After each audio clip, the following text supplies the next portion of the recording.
are going to start our new topic thinking about volcanoes.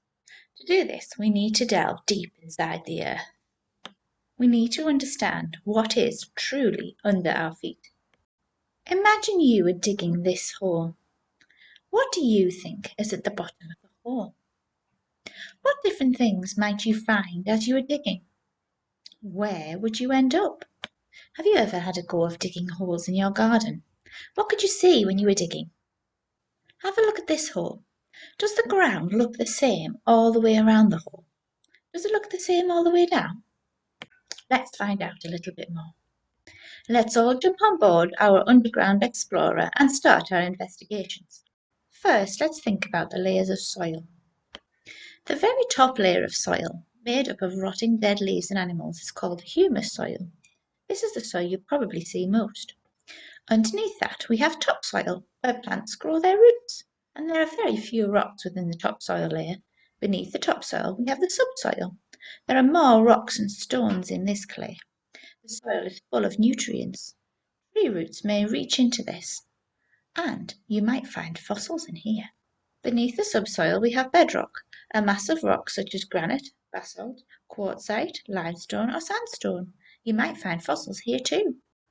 Now we've thought about layers of soil, let's think about layers of the earth. We know the earth is a sphere, but what would happen if I chopped out a section of the earth so you could see inside? Would it all be the same, or would it be different? There are different layers inside the earth. Let's take a look at them. The first layer is called the crust. It's a bit like the crust on the outside of a piece of bread. The crust is a thin outer layer of cold, hard rock that covers the earth.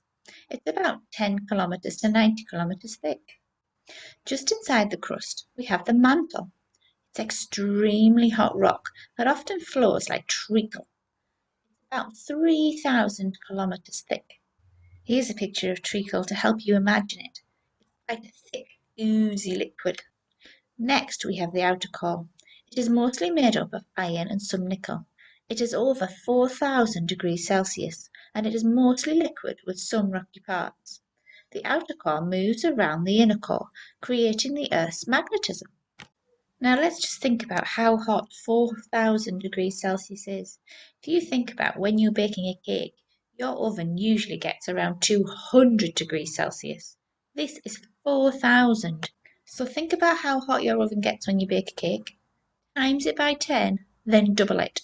That's hot. The inner core, which is made of iron and nickel, is the hottest layer of the Earth at 5,000 degrees Celsius. It melts the metals in the outer core to form magma. When you download the PowerPoint from our virtual classroom, you'll be able to follow this link to find a video to show you all about the Earth's layers, and how, actually, the inside of a peach looks very similar to the Earth's layers. Let's see if we can spot them. Here's our Earth, or our peach. Let's cut it in half and see if we can spot our layers. There's the core. There's the mantle. What do you think the skin of the peach might represent? You're right, the crust. Now sometimes the magma forces its way through the crust, and this is how we get volcanoes. We're going to find out more about those later.